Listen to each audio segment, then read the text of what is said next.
Кішкене көтердім. Айттым.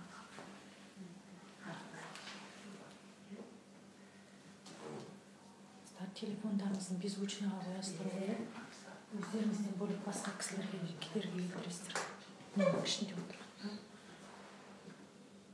Аха, басталды. Қосылып жатыр қыздар.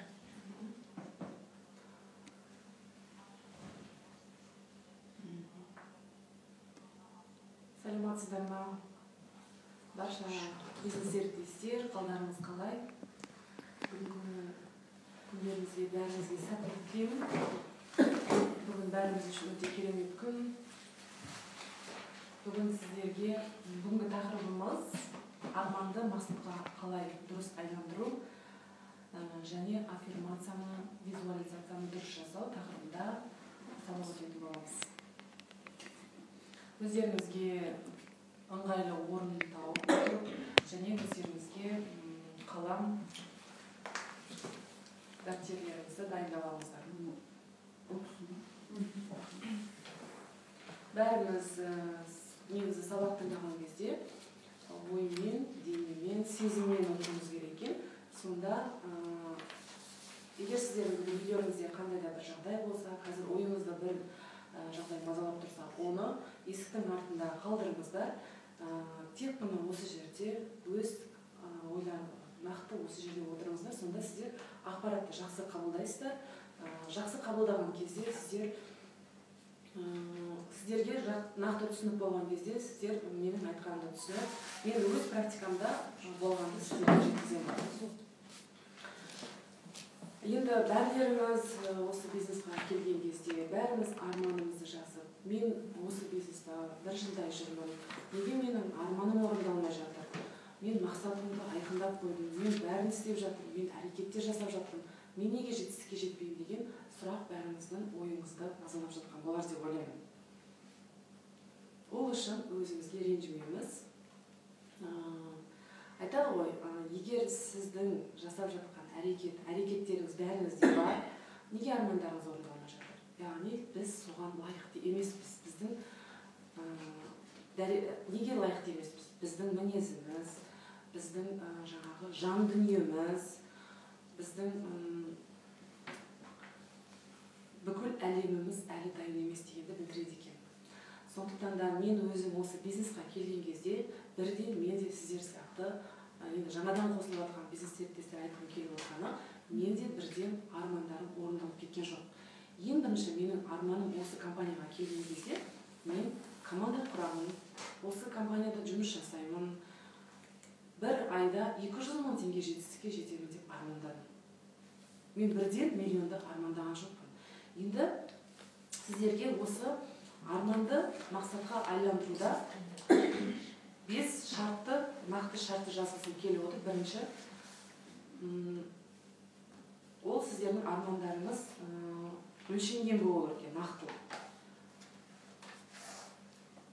Яғни біз мақсатқа айландырған кезде біздің мақсатымыз күш беретін болу керек екен, қолжетімді болу керек екен.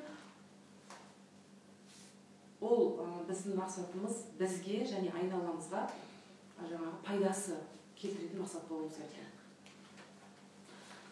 Енді қараңыздар, бизнесқа келгеннен кейін 200 мың теңге табыс табамын.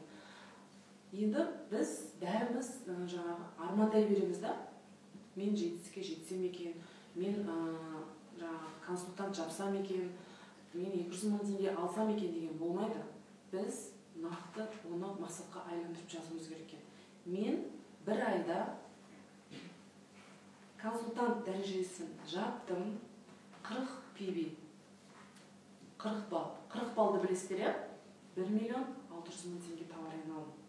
Бізде яғни 15 күн сайын отчет жабылады. Сіздер бір айдағы отчетті 2-ге бөлсеңіздер болады. 1 миллион 600 мың теңге тауар айналым қанша болады? Мысалы, соны 2-ге бөліп, мен команда құрдым.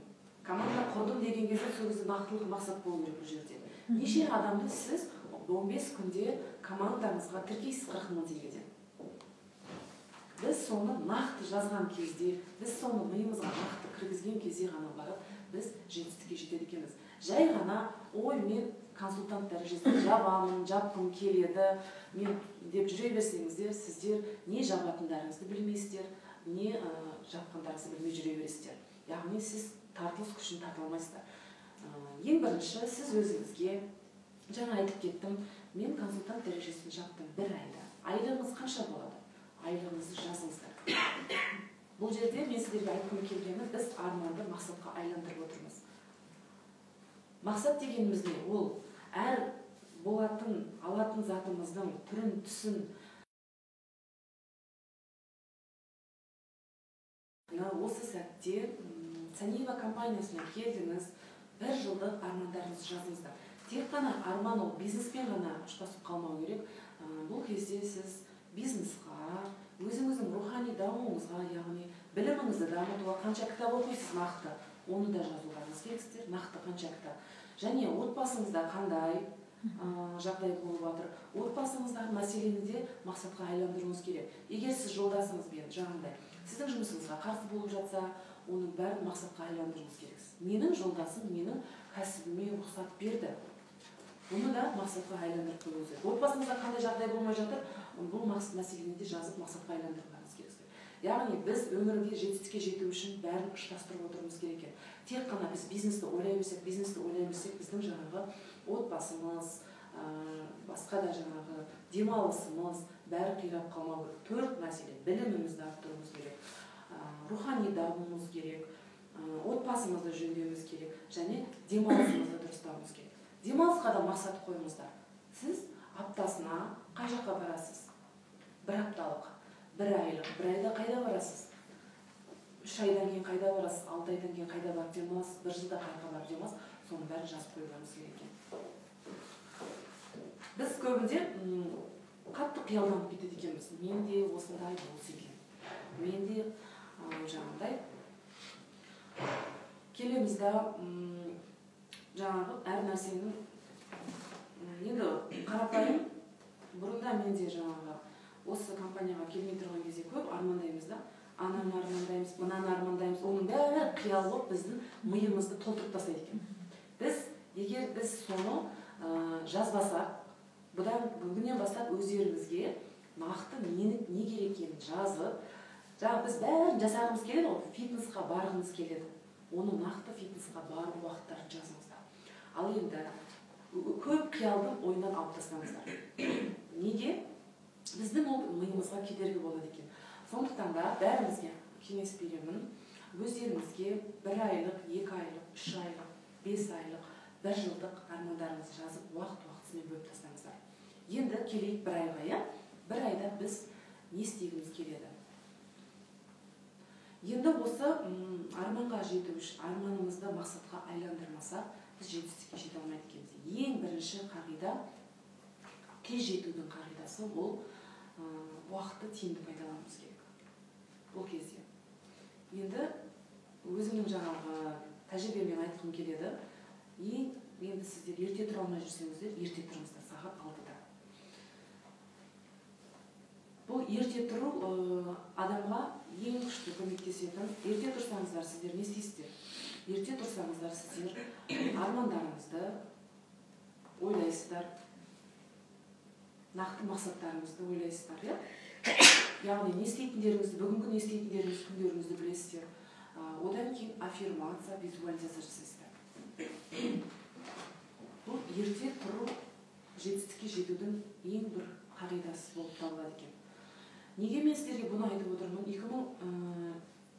2020 жылы мен Біржан Саниев Юсинәлінің сабағына қатысып, ерте тұруды мен әдетке айландырдым. Ерте тұру бәрімізге қиын болады басында. Жата тұрайыншы, ұйықтай тұрайыншы, содан кейін істеймін деп мен келдім. Бірақ мен сол кісінің қалай сабағына қатыстым, мен өзімді ерте тұруға әдеттендірдім.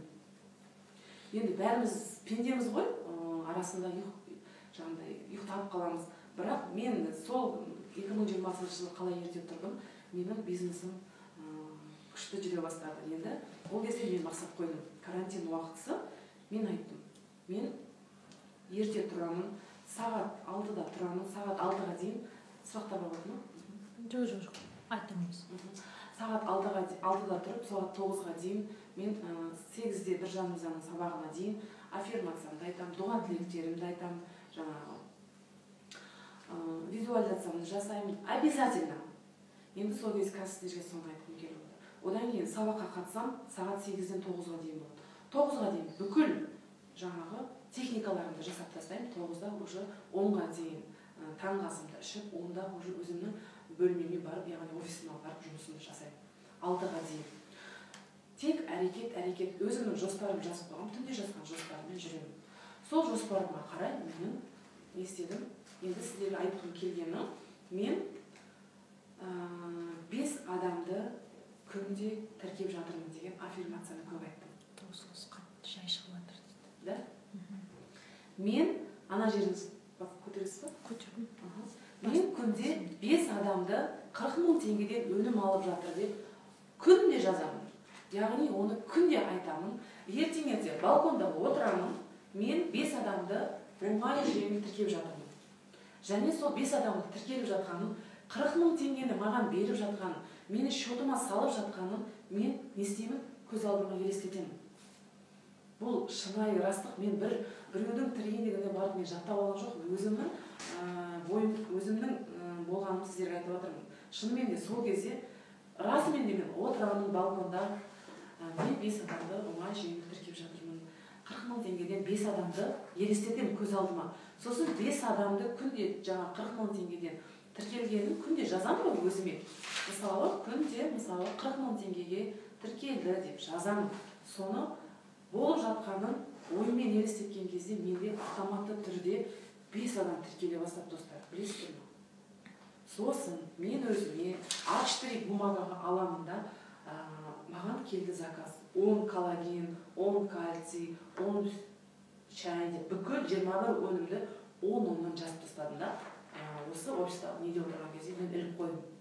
Білесіздер ме? Жаңағы менің жазғандарым орындала бастады. Командамда склад аша бастады. Білесіздер ме? 10-10-нан заказ келді. Оған дейін маған ондай заказ келген жоқ. Мен не жаздым, не ойладым, не жаңа кино сияқты өзім елестеттім, соның бәрі менің өмірімде бола бастады. Енді қараңыздар, қызығы, енді 5 адамды мен тіркедім, соны қуанып, компаниямыздың президентіне айтып отырмын, мен бүгін 5 адам автоматты түрде тіркедім, 5 адам тіркелді маған деп сөйттім. Енді Құралай, сен 10 адамды айт дейді. Білесіздер ме? Мен 10 адамды айта бастадым. Мен командамен 10 адамды өте оңай жеңіл тіркеп жатырмын. 40 000 теңгеден өнім алдырып деп, соны айтқан кезде, білесіздер ме? Бір күнде 10 адам тіркелді, командамен 10 адам тіркеп тастадым. Шынымен де 10 адам тіркелші. Сол кезде менде бір сіздер бәрілеріңізге айтқым келгені, сіздерде бір эмоция, волна болу керек та. Сол темпқа кіріп алсаңыздар болды. Сонда сіздерде жаңағы 10 адам сіздерге де келеді. Енді біз осы жетістікке жету үшін бізде не болады? Отбасымызда, семьямызда, яғни айналамызда, ең жақын сіздің жаңағы командаңыз болуы мүмкін. Сол кезде сіздерге не келеді? Сынақтар келе бастайды. Сіздер ойламаңыздар, ой, күшті не ойласақ сол бола береді. Сол жетістікке жету үшін әртүрлі сынақтар болады. Сол кезде сіздер не істеулеріңіз керексіздер? Біреудің ойын, сөзін, біреу сізді ренжітіп тұрса, сіздер оны миларыңызға кіргізбеулеріңіз керексіздер. Егер сіз сол кезде сол ойын, ренжішін өзіңіздің қабылдасаңыздар, болды. Подписка, товар айналым, командамыз тоқтайтын болады. Мысалы, мен өзім маған айтты, жаңда менің намысыма тиетін, енді отбасы болған кейін әртүрлі сөздер, даже командаммен менде нелер болды, ситуациялар болды.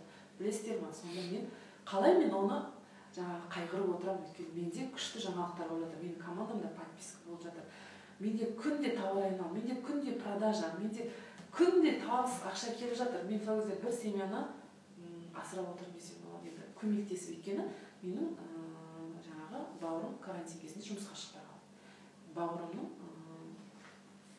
балалары бар, 2-3 баласы бар, анам бар десе, үлкен семьяны. Білесіздер ме? Тек қана мен күнде жоспар жаздым, менде осында ертең товар айналым болады. Мен өзімнің продажам менің ертең подпискамнан бөлек мен 5000 теңге жаңағы табыс таптым. Мен 5000 теңгеге үйге продукт алдым деп жазып қоямын. Құдай маған жеткізеді, істеді. Ертең маған звондап, пластыр беріңізші, крем беріңізші, осы жаққа салып жіберіңізші деген маған подпискалар көбейе бастады. 2 крем, 3 крем, Қызылорда, Атырау, Ақтау. Мен істедім, сату продажасы да көбейе бастады. Яғни мен командамда құрып жаттым, командамда жұмыс жасап жатты. Маған үстіне жаңағы сатып 5000 теңге маған егеле бастады күніне. Доход менің айлығымнан бөлек. Мен оның бәрін жазып жаңағы мақсатқа айландырып қойдым. Миыма кіргізіп қойдым.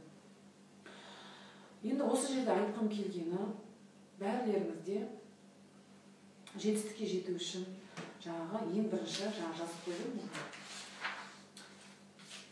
Арманымыз мақсатқа айлану керек, мақсатымыз жоспарға айлану керек, жоспарымыз не істеу керек, әрекетке айлану керек.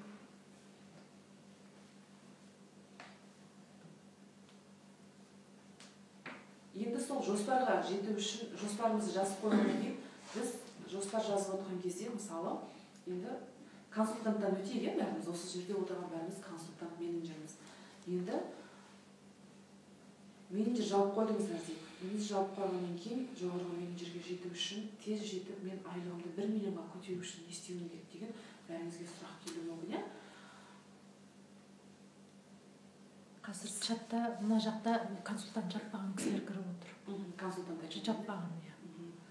Новичоктар. Енді консультант жаңадан келген кісілер бар мына жерде. Консультант жабу үшін не істеуім керек деген бәріңізге сұрақ келеді, иә? Жетекшіңізге, спонсорыңызға звондайсыз. Ол кісімен жоспарыңызды жаңағы армандайсыз ғой, мен консультант жабу үшін деген армандадыңыз. Консультант жапқан кезде айлығыңыз қанша болады? 200 мың теңге. 200 мың теңгені неге жаратасыз? Соны білулеріңіз керек. Жаңа айтып отырмын, біздің арманымыз қиял болып кетпеу үшін біз нақты мақсатқа айландыруымыз керек. Мақсатымыз айқын болу керек. Сол үшін консультант дәрежесіндегі 40 балды қалай жабам деген бәріңізде сұрақ болып тұр, иә? Ой, сіз біреуге айтсаңыз айтуы мүмкін, 40 бал ғой, бар, қиын ғой. Маркетинг жоспары қиын екен. Ой, жетістікке жету қиын екен деген көп сұрақтар келуі мүмкін. Бірақ сіздер оны қабылдамаңыздар. Сіз шешім қабылдадыңыз. Осы Саниева компаниясына келдім, мен консультант дәрежесін жабамын 1 айда. Енді сіз жоспар жазыңыз. Мен консультант дәрежесін жету үшін жоспар жазасыз. Бірінші таныстар тізімін жазасыздар, иә? Таныстар тізімін жазбас бұрын сіздерді бәріңізде ең бірінші компанияға келген кезде үйретті ғой. 10 арманыңызды жазып шығу. 10 арманыңызды жазып қойсаңыздар, спонсорларыңызға, жетекшілеріңізге хабарласып, мақсатқа айландыңыздар, міндетті түрде. Енді консультант дәрежесіне тез жету үшін тағы не істейсіздер? Консультант 60 мың теңге чекті жазасыздар да, 60 мың теңгеге жазып, өздеріңіздің жататын бөлмелеріңізге не істейсіздер? Біліп қоясыздар. Қазір февраль айы ма? Январь, иә? Январь айы. Январдың, мысалы, басында кірсеңіздер, уже 30-ға дейін сіздер жаптым деп консультант дәрежесін 60 мың теңгені алдыңыз. 60 мың теңгені алған кезде сіз қандай өзіңізге алтын аласыз? Соны да жазып қоюларыңыз керексіздер. Не аласыз 60 мың теңгеге? Соның бәрін елестетіп, нақты жоспар жазып қойсаңыздар, сіздер 60 мың теңгеге консультант дәрежесін жауып тез жетістікке жетесіздер. Тағы да сіздер енді консультантқа жету үшін не істеуің керек? Бірінші, таныстар тізімін жазып бәріне хабарласуыңыз керек. Консультант дәрежесін жазып, Инстаграм парақшасын ашуыңыз керек. Инстаграм желісінде пост салуыңыз керексіздер, өнімдерді шығаруыңыз керексіздер. Сіздер қайтпас қайсар не болу керек, қайтпауларыңыз керек. Тағы не істеймін? Сторисқа, WhatsAppқа, сторисқа саласыздар. Күнделікті жаңағы компанияның мүмкіндіктерін. Тағы не істеу керек? Тағы не істеймін? Соны істейсіз. Күнде консультант дәрежесін жаттым. Айлығым 200 мың теңге деген жазасыздар. Одан кейін тағы не істейсіздер? Жоспарларыңызға тағы кіргізесіздер, группа ашасыздар, топ ашасыздар.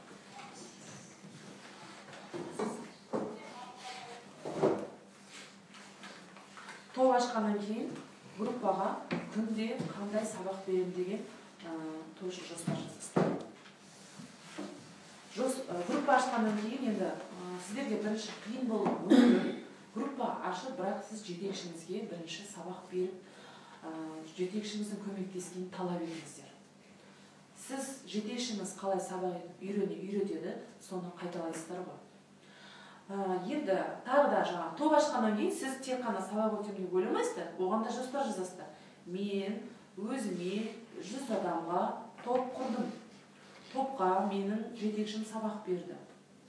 Бүкіл топта отырған менің таныстарым ақпаратты ұнатып, бірден компанияға 40 000 теңгелерін салып, бизнесқа тіркелді. Яғни не істедіңіздер? Сіздер жоспарға кіргіздіңіздер. Жай ғана топ жасалсаңыздар, ол топқа адамдар тыңдап, кіріп шыға береді. Біз Инстаграмға да пост шығардыңыз, бүгінгі постыңызға жоспар жазасыз. Мысалы, алайық, коллагенге, я болмаса қандай да бір өнімге жоспар жаңағы пост шығардыңыздар. Енді пост шығарғаннан кейін тағы да өздеріңізге жазыңыздар.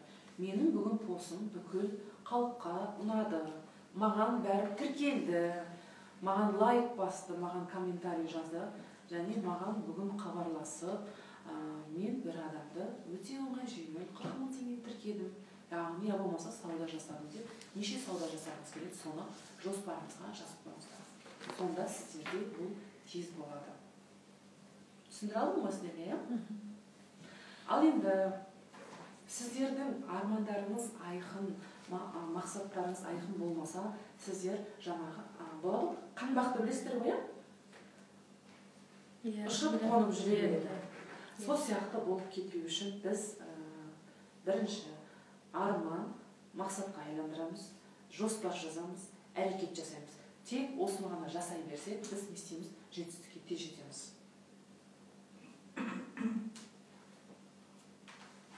Енді осы жерде сіздерге бір мысал келтірейін. Сіз жұмыс жасап, қарқынды жұмыс жасап бастадыңыз. Сіздің командаңызға 40 000 теңгеден өнім алып келіп жатыр. Команда келді. Енді қараңыздар, командаңыз не үшін жұмыс жасамайды бұл жерде? Сұрақ, иә? Яғни сіз дайын емессіз. Сіз дайын емессіз, өйткені сіздің ол кезде командаңызды ары қарай жетелеу үшін, ары қарай жол көрсету үшін не істейсіз? Сіз келген адамды жоғалтып алмау үшін, сіз бірінші өзіңіз тез үйреніп, өзіңіз дәрежеңізді көтеріп алмасаңыздар, келіп тұрған командаңыз сізге жұмыс жасамай кетіп қалады, басқа алып кетеді, басқа жаққа. Қай жерде мықты нелер бар, жаңағы лидерлер бар, солар алып кетеді. Енді мен мысал келтірейін, компанияға ең бірінші келген кезде мен жұмыс жасап жүрдім, бірақ командамен жұмыс жасауды білген жоқпын сол кезде. Менің командамы құралай, мен сетевойда күшті табыс табатынын білдім. Сіздің командаңызға тіркелсе бола ма деді. Мен қуанып жаңа қыз тіркеп алдым. Не істеймін? Оған мен өз жасап жүргенімді үйреттім. Өзім не істедім ол кезде? Өзім мен прямой продажамен айналысып жүрдім. Прямой продажа деген не ол? Пакетке, флоресцент кремді, шайларды салып алам. Енді мен осыған дейін жаңағы бәріміз кейбіреулеріңіз білмейсіздер, мен традиционный бизнесте жұмыс жасадым. Традиционный бизнесте жұмыс жасағаннан кейін өзімді жаңағы оңай сатуды үйреніп қалғаным, өзімнің айналамдағы адамдарыма, таныстарыма флоресцент кремді апарып сатам, қарызға берем, қарызға бермесем алмайды деген оймен де сөйтіп жаңағы жүрген кезде жаңағы қызды қасыма ертіп аламын да, оған да сатуды үйретіп қойдым. Жүр бірге сатайық, жүр таныстарыңа барайық деп. Білесіздер ме? Бір күні жаңағы қыз айтты, Құралай, мен сатқым келмейді, мен бұдан артық жұмыс жасай алмаймын дедім. Білесіздер ме? Келіп тұрған адамды мен неге ұстай алмадым осы жерде? Өйткені мен дайын болмадым, және менің жан дүнием, менің ішкі рухани байлығым да дайын болмады. Сондықтан да сіздерге айтатыным, жетістікке жету үшін, команда құру үшін бірінші өздеріңіз дайын болуларыңыз керексіздер. Өмірде де айтайын, сіздерде мынандай болды ма? Бір жерге жұмысқа орналастыңыздар, жұмыс жасап жүрсіздер, бәлкім. Сізді бір-бір жұмыстан шығарып жіберді. Сіздер аяқ асты, или сіздерді бизнесқа шақырды, сол жерде бизнес жасап жүрдіңіздер, бір күні сізді аяқ асты бизнестен шығарып жіберді. Не істедіңіздер? Сіздер сол кезде өздеріңізге сұрақ қойыңыздар. Яғни, мен ол бизнесқа дайын, ол жұмысқа дайын болмады екенмін деп. адамның қабілеті, адамның ойы, ішкі жан дүниесі дайын болмаса, жаңағыдай өзімізге келіп тұрған командамыз ары қарай жұмыс жасамайды екен. Сондықтан да ең бірінші өздеріңізде қайтпайтын қайсар мінез болу керек. Өздеріңіз бірінші жетістікке жету үшін жаңағы ерте тұрып, жоспар жазып, мақсатыңыз айқын болып, аффирмацияңызды жасап, визуализацияңызды жасап, келіп тұрған жаңағы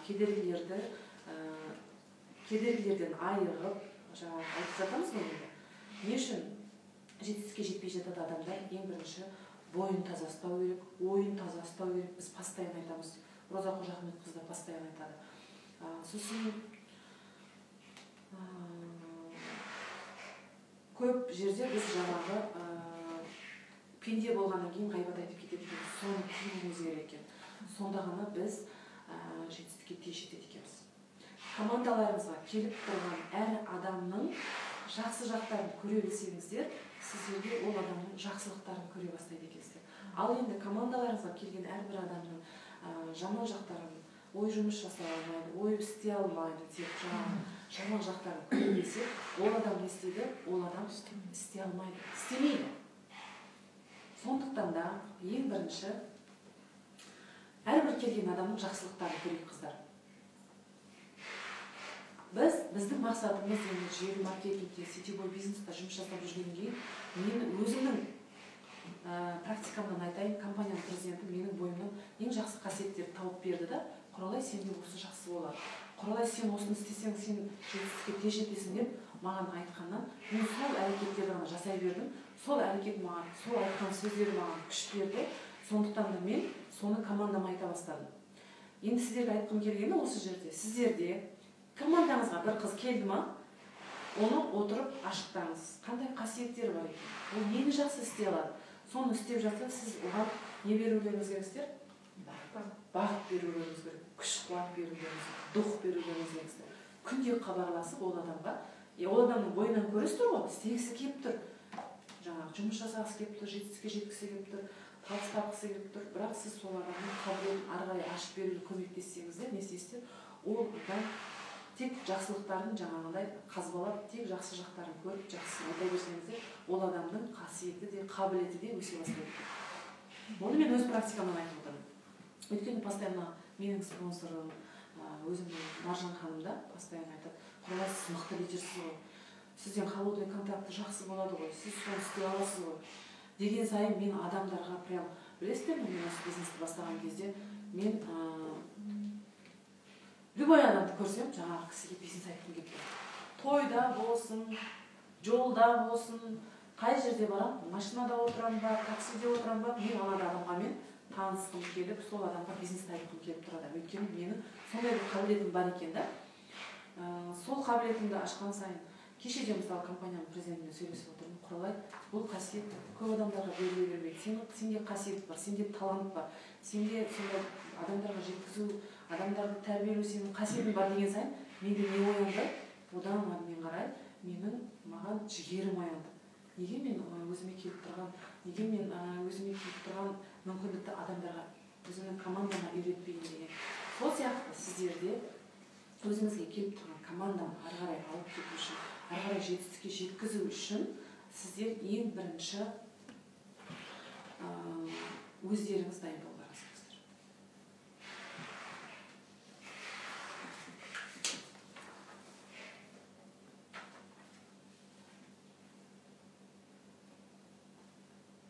Таза адам ғана дейді арманына тез жетеді екен. Өсекке ермей, жаңағы айтқан жерде отырмасаңыздар да сіздер жетістікке жетесіздер. Енді осы кезде ойдың құпиясын айтып кетті деп отыр. Неге? Біз ойымызды қадағалап, жаңағы өсек аяңға ермей, өзімізге не керек екенін ғана білсек, біз жетістікке жетеді екенбіз. Естеріңізде болсын, ең бірінші біздің мақсатымыз бірінші ойлайды екенбіз, бірінші ой болады, ол екінші орындалады. Түсіндіре алдым ғой сіздерге? Біз нені ойлаймыз?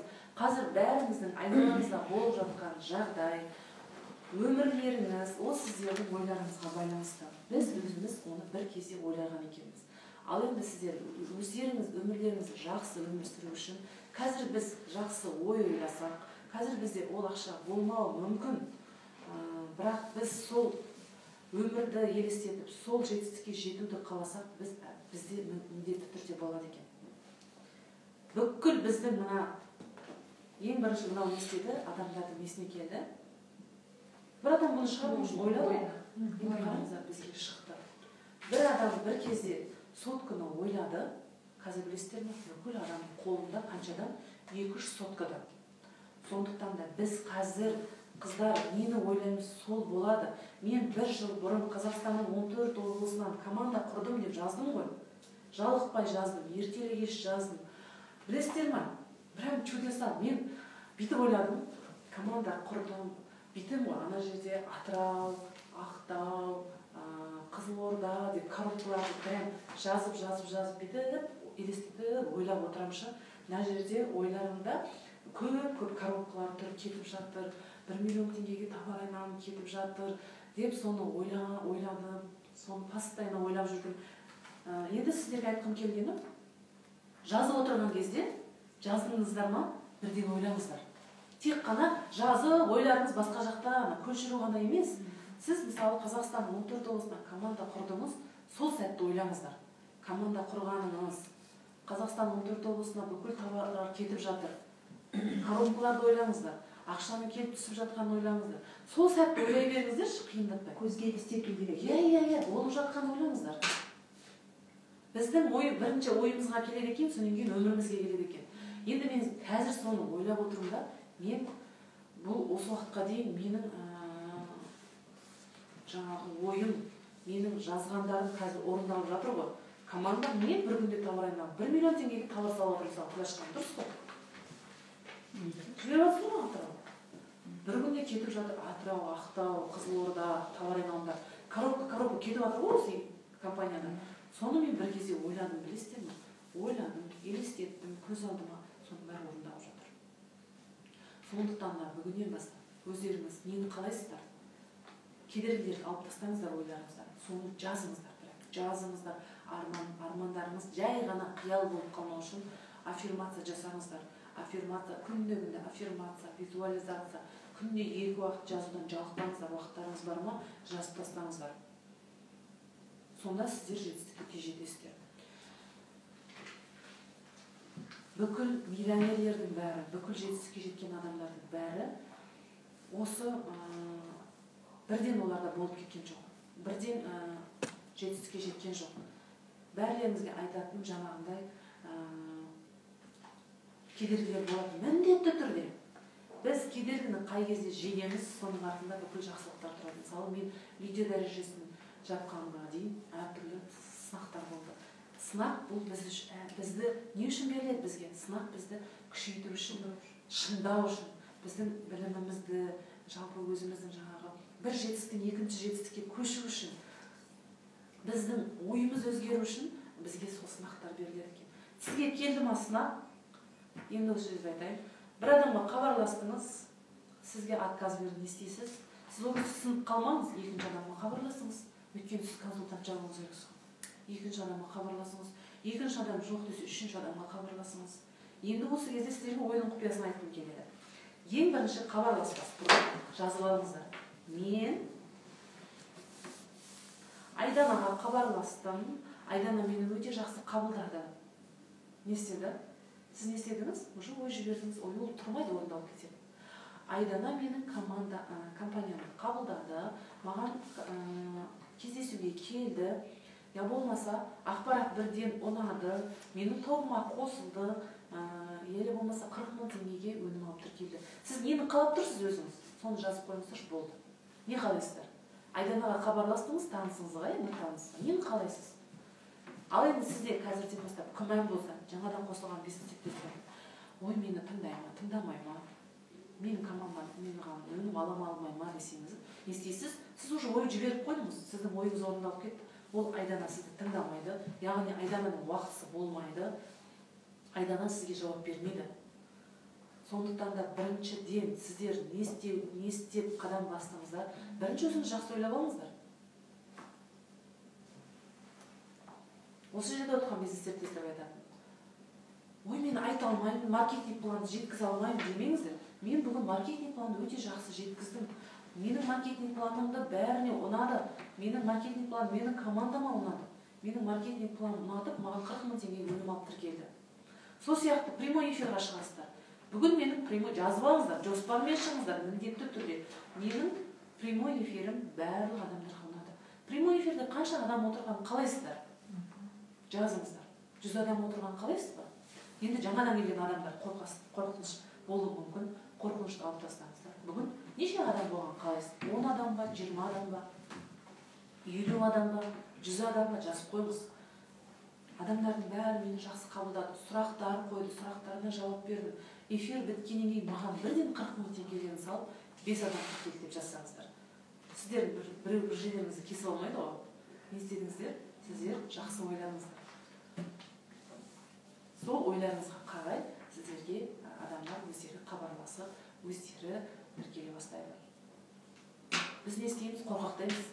Мен Инстаграмға шыға алмаймын, айта алмаймын. Бәрімізде болды ғой енді.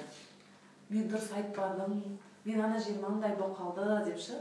Бірақ біз не істеуіміз керек? Біз қорқынышты, кедергіні бойымыздан қай кезде алып тастаймыз. Менің прямой эфирім күшті өтті, маған күшті, мен адамдар маған тіркеліп жатыр десеңіздер, не істейсіздер? Сол қорқынышты алып, сол ойды жіберген кезде сіздерге адамдар тіркеледі. Негізі, өйткені мен өзім соны жазып, соны ойлаған кезде, білесіздер, прямой эфир өткеннен кейін адамдар маған не істейді? Сізге тіркелейін деп едім деп 40 мың теңгелерін спокойно салып жібереді, Каспий голдыңызды айтыңызшы деп. Сол кезде өзім жаңағыдай сказка ертегі сияқты болып қалады. Сонда бұның бәрі жұмыс жасайды екен. Түсіндіре алдым ба, қай жерге келдік? Сосын біздің арманымыз бізге андай болу керек екен да. Ұйықтатпайтын арман болу керек екен. Сіз жаңағы тамақ ішіп, теледидар қарап, Инстаграм қарап, біреудің өмір жайын қарап жүрсеңіздер, сіздің армандарыңыз айқын емес. Сіздің арманыңыз сізге күш-қуат беретіндей, ұйықтатпай, сіз ерте тұрып алып, соған әрекет жасап, аффирмацияңызды айтып, күнде сол именно үй алам дедіңіз ба, үй мысалы, машина алам дедіңіз ба, машинаны алғандай, алатындай, соны жазударыңыз керексіздер. Енді жаңа айтып кеттім ғой енді, арманыңыз ең бірінші айқын болу керек. Мысалы, машина деген, машина бәріңіздің армандарыңыз ғой, машинаның сіздерге ең бірінші қандай марка де алатыныңызды білуіңіз керек. Маркасы. Камри ма, Kia Rio ма, қандай машиналар көп қой қазір. Мысалы, Camry 70-ді алғыңыз келді, Camry 50-ма, оның түсін, түрін, ақсымен. Бір жылда 2021 жылы алдым емес, 2021 жылы қай айда аласыз? Қанша сума тұрады ол? 5 миллион ба, 7 миллион ба, 8 миллион ба жазып қоюларыңыз керек. Қазір сізде ақша болмауы мүмкін, бірақ сіздер соны сеніп, сол ақша сізге келетінін сеніп жазуларыңыз керек. Түсіндіре алдым ба сіздерге? Енді той жасасақ та бірінші біз не істейміз? Жоспар жазамыз. Тойға неше адам шақырамыз? Қай жерге отырғызамыз ол адамдарды? Кімге не береміз жазып қоямыз ғой? Сол сияқты бизнеста да біз не істеуіміз керек? Жоспар жазуымыз керек. Командамызға қандай адамдардың келгенін, портретін жазуымыз керек. Ол адамдарды қайдан алатынымызды да жазуымыз керек. Инстаграмнан ба, таргеттен ба, жоқ, осылай тікелей эфирдан ба, прямой эфир беріп отырған кезде холодный контакттан келеді ғой, соның бәрін жазып қоюымыз керек. Сол сияқты үй мысалы, үйді бірінші ешкім бірден үйді сала салмайды, бірінші үйді не істейді, жаңағы план жазады. Үйдің дизайнын ойлап табады, үйдің квадратурасын қанша керек екенін ойлап табады. Сол сияқты бізде үй алу үшін бірінші ойлаймыз ғой, қандай жерден үй аламыз, қай районнан, қазір мысалы бәріміз мені де мазалап жүр өзімді. Мысалы мен үй алғым келеді, бірақ мен район таңдап жүрмін. Бірақ мен 2 бөлмелі үй алатынымды уже нақты мақсатқа кіргізіп қойдым. Неге мен 2 бөлмелі үйімді ала алмай жатырмын? Неге? Өйткені менің соған жаңағы дайын емес болып тұрмын да. Мен егер сол үйді нақты орнын тауып, қаншасыншы этаждан қанша сумаға алатынын нақтылап белгілесем, мен аламын. Бірақ мен нақтылап жазып жатырмын қазір. Сол сияқты бәрлеріңізге армандарыңызды жазыңыздар. Ол арман қолжетімді болу керек екен. Мысалы, енді андай бір болмайтын арман жазбауымыз керек та. Мысалы, 30 жастан асқан екен біздің бойымыз өспейді ғой. Бүйтіп жазбаймыз ғой, мен бойымды 90 сантиметрге өсірдім деген сияқты емес. Нақты. Нақты не істей аласыз? Жаңадан келген бизнес серіктестер, сіздер реально жазып үйренуіңіз керексіздер. Бірінші келе салып, мен 1 миллион теңге айлық аламын деп жазбауыңыз керексіз ғой сіз. Ол реально емес қой, мысалы, бір айда. Жаңағы етап-етап менің өзім 200 мың теңгеден бастадым. 200 мың теңге алғаннан кейін көтердім оны. Қаншаға? 1,5 есеге 300-ге көтердім. 300 мың алғаннан кейін мен оны не істедім? 500-ге көтердім. 500 мың алғаннан кейін оны 1 миллионға көтердім сразу. 500 мың алғаннан кейін 700-ге көтердім. 700 алып жүрдім, сразу 1 миллионға көтердім. Бұл жерде қараңыздар, баланс болу керек та. 200 алып жүрсіз ба? Жаңағыдай 300-ге жартысын қойып отырасыздар ғой. Мысалы 500 алып жүрсіздер ма? Сразу миллион емес, 700 жартысын қойасыздар. Түсіндіңіз ғой, сосын қол жетімді үш беретінін айттым. Сосын былай айтпаңыздар, бұйыртса Аллам ғой, бұйыртса жетемін ғой. Мен де соған жетемін ғой. Бұл бізге кері жаңағыдай әсерін тигізеді екен. Бұйыртса деген нәрсе ол әрдайым бір бұйыртқан күні болады да. Осы шақпен айту керек. Осы шақпен айту керек. Бүгінгі күнмен бұйыртса деген енді бәріміз қазақта үйреніп қаламыз. Бұйыртса аламын, бұйыртса барамын деген сияқты болмау керек екен. Мен барамын, мен аламын, мен алдым, мен жетістікке жетемін. Мен консультант дәрежесін бір айда жаптым. Мен осы айда 200 мың теңге табысқа жеттім деп нақты жазуларыңыз керексіздер. Сосын осында отырған барша бизнес серіктестерге, жаңадан қосылып отырған бизнес серіктестерге айтатыным, компанияға рас келіп шешім қабылдаңыздар ма, нақты шешім қабылдасаңыздар, 1 жылға осы консультанттан бастап директорға дейін жазып тастаңыздар өздеріңізге. Сіздердің қай кезде жауып қанша табысқа жететіндеріңізді нақты білсеңіздер, енді қорқақтау болуларыңыз мүмкін, бірақ жетекшілеріңізбен жазып алыңыздар. Өйткені сіздердің ол миларыңызға, ойларыңызға кіргізген кезде оның бәрі орындалады. Өйткені мен өзім практикамда айтқым келгені, осы көп мен жазыппын да, жазғандарымның бәрі орындалып жатыр. Мен бір жылда 2 дәреже жаптым, мысалы, оның бәрін жазып қойған екен. 1 миллион теңге табыс табуды да жазып қойған екен. Осы уақыттардың бәрінде орындалып жатыр, оның бәрі орындалады. Сұрақтарыңыз бар ма?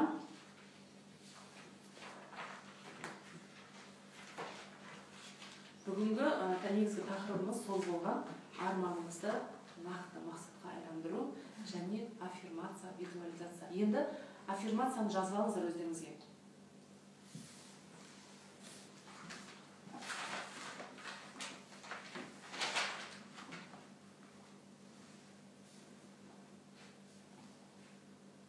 Біз жетістікке жету үшін 5-5 программасымен жұмыс жасауымыз керек. Оны бізге президентіміз айтып жатыр қанша. Мен күнде өте оңай, жеңіл 5 адамды 40 мың теңгеден өнім алдырып тіркеп жатырмын. Мен күнде 5 адамды 40 мың теңгеден өнім алдырып тіркеп жатырмын.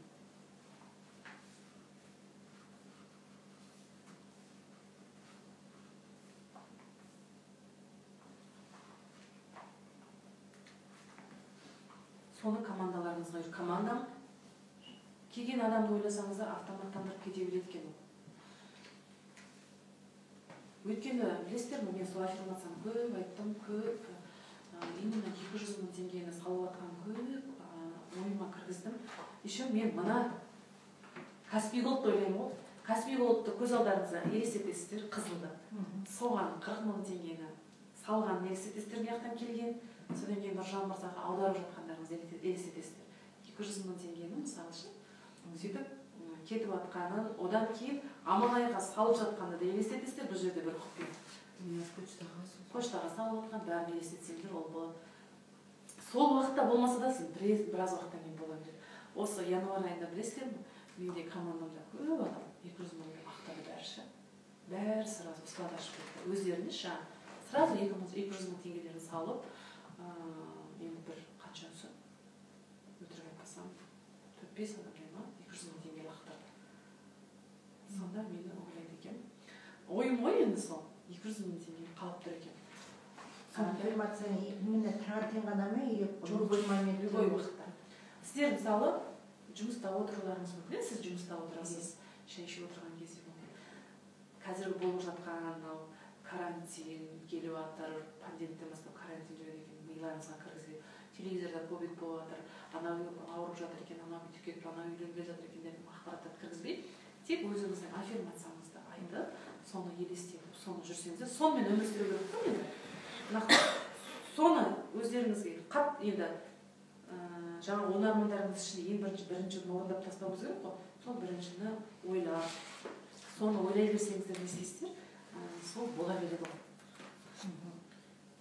Жазып отырған кезде де біз былай болмау керек. Аффирмация айтып, әрекетіміз басқа нәрсе болып кетсе, фокустан кетіп қалады да, ол орындаймай қалады. Біздің аффирмациямыз, визуализациямыз кино сияқты болу керек қой. Өздеріңізде былай өмірде болды ма? Бір жерде тұрасыздар да, бір көйлекті алып, сол көйлекті киіп тұрғандарыңыз, тойда билеп жүргендеріңіз ойлестеп кетесіздер ғой дейді.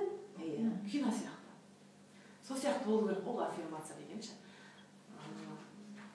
Соған прям кіріп кетулеріңіз керек. Сол жерде жүргендеріңіз, қуанып жатқандарыңыз, сосын ақшаны алып жатқандарыңыз, мысалы, қол қойып жатқандарыңыз, зарплата айында қол қоямыз ғой. Кәсіби кодқа ақшаларыңыздың, айлықтарыңыздың түскенін, қанша түскенін қалайсыздар? Соны ойлаңыздар. Просто ойлай салыңыздар. Тағы да айтайын. Біз өмірде нені нақты қаласақ, өмірімізде сол зат болады екен. Нені нақты қаласақ. Просто біз нақты қалағанды білмейді екенбіз де сенбейміз өзімізге.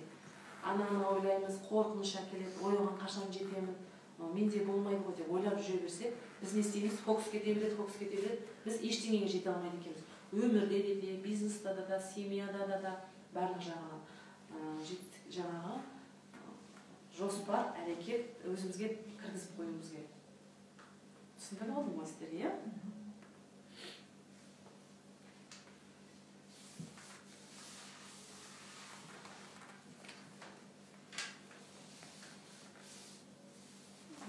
Мен енді бұл сабақты өткізіп отырған себебім Роза Қожахметқызы өзі мені қадағалады. Мен ол кісіге күнде жоспарымды жіберіп отырдым. Енді компанияның президенті болғаннан кейін басында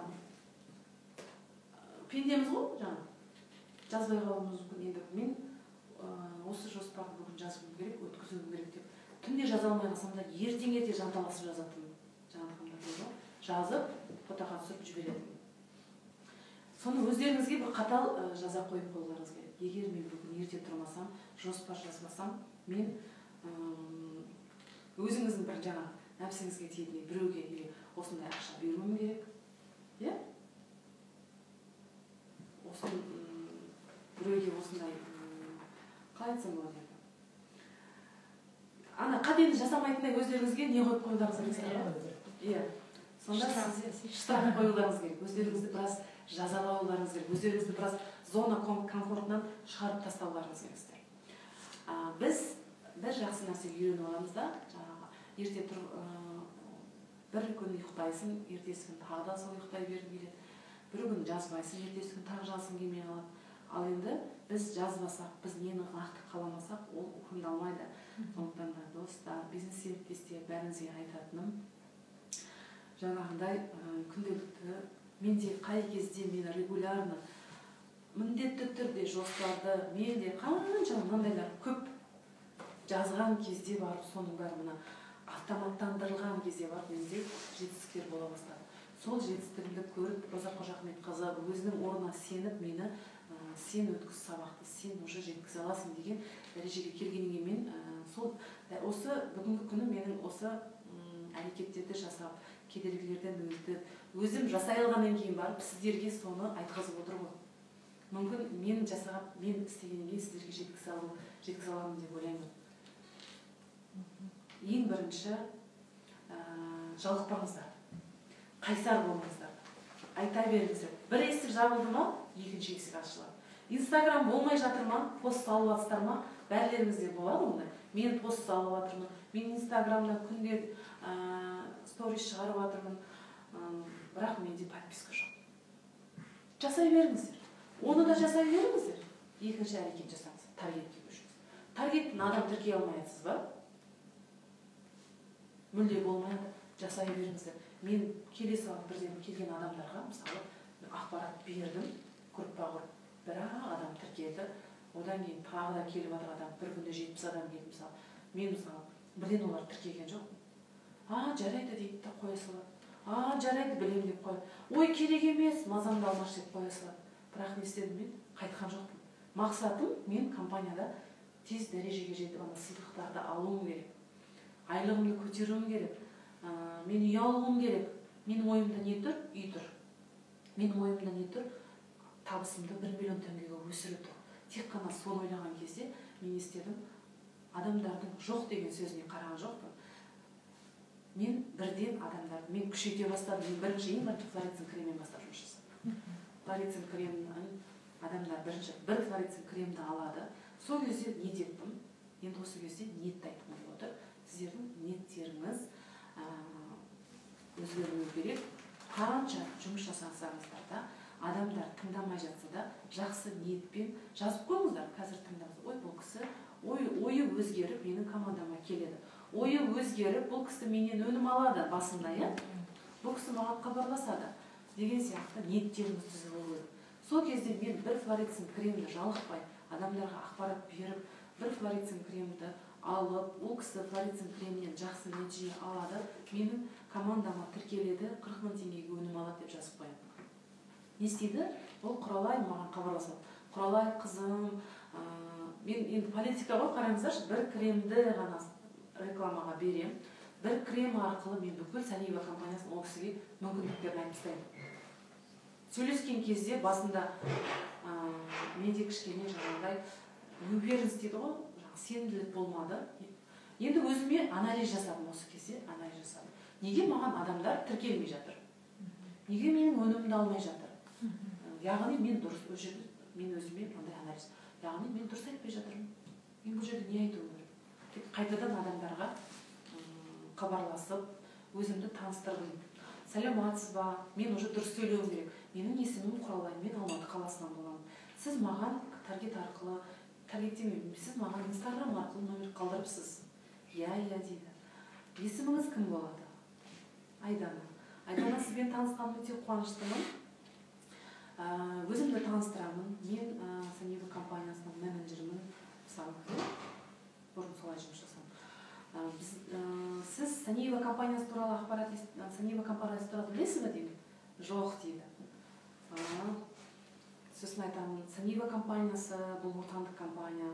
Компания осындай жұмыс жасайды. Компанияда 21 түрлі өнім бар. Компаниямыздың бұл сізге ұсынып отқан өнімін жүз ауруға ем флорицин кремі.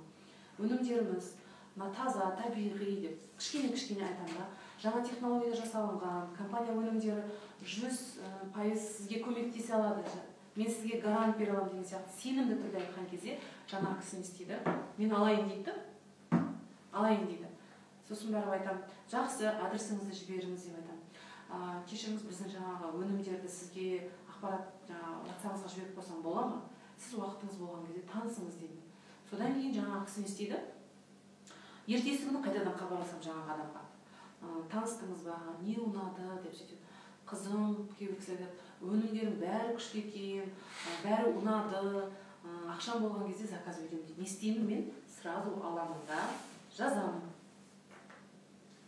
Жақсын атын жазамын да, маған 40 000 теңгеге ақшасын салып, өнім алып тіркелді, бизнес жасап жатыр. Адамның уже потенциясын, несін көрем жаңа. Қабілетін көрем, бұл адамды уже сөйлескеннен кейін барып уже бизнес жасай алатынына сеніп уже не істеймін, ниет етемін да, жаңағы адам менен алған өнімдер ұнап, компанияның мүмкіндіктері ұнап, компанияға тіркелді деп ниет етемін да, сол ниетіме қарай ол адам не істейді, маған хабарласып 40 000 теңгесін салып тіркеліп, менің командама келіп бизнес жасайды. Жаңа айтып отырмын ғой сіздерге, любой адамның жақсылығын көріп, тек жақсылықтарын ғана көріп, өздеріңізге соны қабылдап, сол адамдарға жақсы ойлай берсеңіздер, жақсы жағын көре бересіздер. Ал енді келген адам ой тіркелген жоқ деп мүлде ренжімеңіздер. Просто өзіңізді ол адамның орнына қойып көріңіздерші. Ол адам новичок келді, тіркелді. Білмейді сіздің компанияңыз туралы. Ол кісі өйткені бүкіл инстаграмнан, жан-жақтан неше түрлі компанияның ақпараттарын алып отыр. Бір өнім алды, ұнамай қалуы мүмкін, ол адамға. Ол уже көңілі қалып қалған адам. Сіздердің ойларыңыз ол адамның ойын 100%-ға өзгерте бастайды. Никогда ол адамның ойына салынып кетпеңіздер. Сіз өз ойыңызды әкеп қойыңыз жүрген.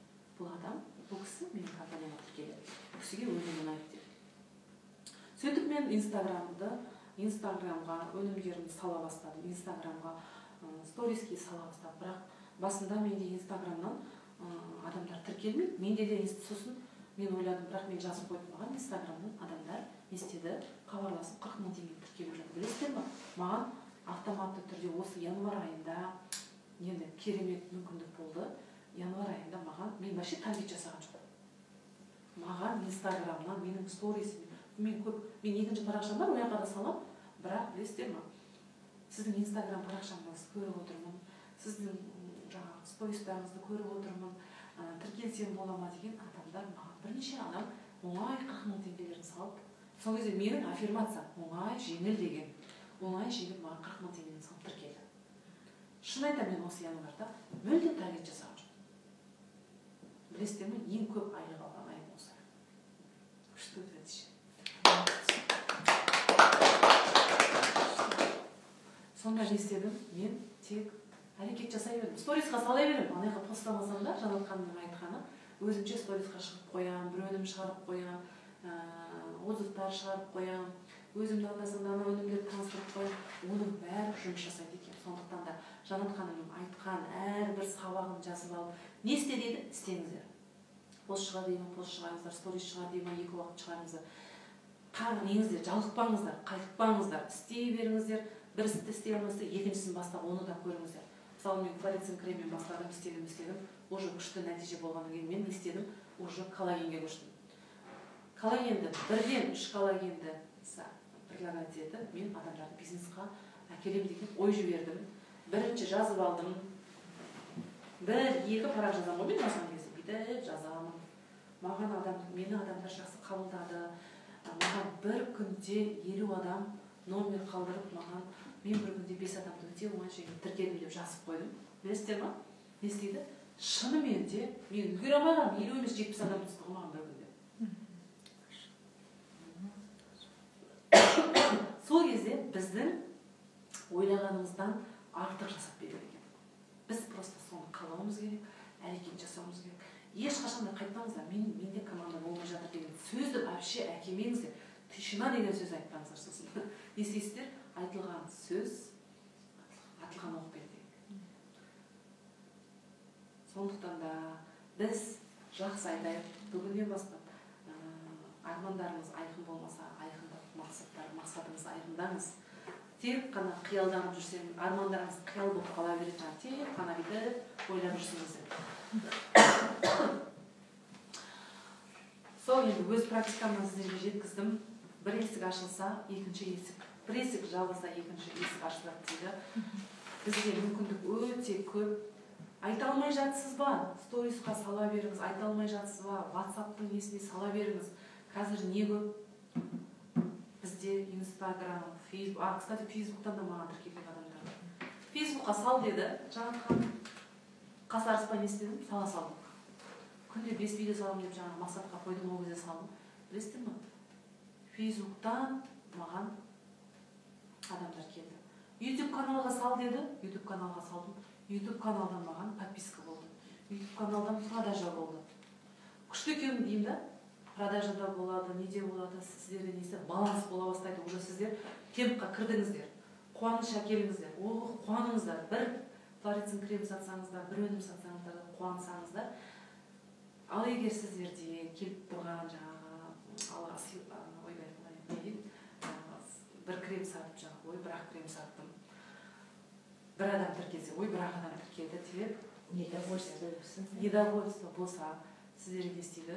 Жолдарыңыз жабыла береді. Бір крем сатсаңыз қуаныңыз, бір адам тіркесеңіз де қуаныңыз. Не істейсіздер? Сіздер қуанған сайын, шүкір айтқан сайын, сабырлық танытқан сайын сіздерге не істейді? Жолдарыңыз ашыла бастайды, бола береді. Бұл жерде қарапайым қағида және жаңағындай техникалар жасасаңыздар. Бірінші, өзіңізбен жұмыс жасаңыз. Өзіңіздің ең бірінші арманыңызды айқындаңыз, мақсатқа айландырыңыз. Өсек айтпаңыздар, ғайбат айтпаңыздар, біреудің сөзін миларыңызға кіргізбеңіздер. Сонда жетістікке тез жетесіздер. Енді өзім соны ғана жасадым. Және сабақтарға жиі қатысып, сабаққа қатысқан кезде басқа ойды кіргізген жоқпын. Тек сол, білесіздер ма, Роза Қожахметқызының әрбір сабағы өте қарапайым тілде айтқызған, қарапайым тілде жеткізген, бірақ сол маған қонақта, сол маған миыма кіріп, сонымен жасаған кезде менің не істедім, мен жетістігім көбейе бастады.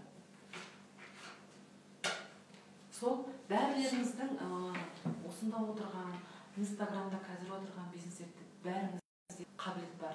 Сол қабілеттер ашу үшін біз не істеуіміз керек? Біз бойымызды тазалауымыз керек. Қабілетіміз ашылу үшін біз біреудің ойына, біреудің сөзіне араласпай, тек қана өзімізге не керек екенін ғана біліп, алдыға жүрсек, жаңағыдай қайсар, қайтпас болсақ жетістікке жетеді екенбіз. Ойды таза ұстауымыз керек. Тілімізді таза ұстауымыз керек. Егер біздің біреуге ашуланып тұрсақ, үндемей қоя салсақ, біз не істейміз? Біз өзіміздің ойымызды, жүрегімізді тазалағанмен тең екенбіз. Ал енді біздің жүрегіміз таза, біздің ойымыз таза десек, егер біздің аузымыздан жаңағындай ғайбат сөздер, біреуге ренжіп, жаман сөздер айтсақ, яғни біздің ойымыз да, жүрегіміз таза емес екен. Өйткені біздің аузымыздан шығып жатқан сөз, ол біздің жүрегімізде тұр екен. Ең бірінші жүректі таза ұстау. Всегда Роза апайдың сабағында ең бірінші жүрек, ой таза болу керек. Сонда ғана біз алдыға қадам баса аламыз, жетістікке тез жетеді екенбіз. Бір сабақ бітті. Ал енді бәріңізге сәттілік тілеймін, жақсы ойлайық. Жетістіктің кілті ол біздің арманымызды мақсатқа айландырып, жоспар құрып, әрекет жасау ғана. Осы қағида: арман, мақсат, жоспар, әрекет. Осыны жасасақ, біз жетістікке жетеміз. Сау болыңыздар.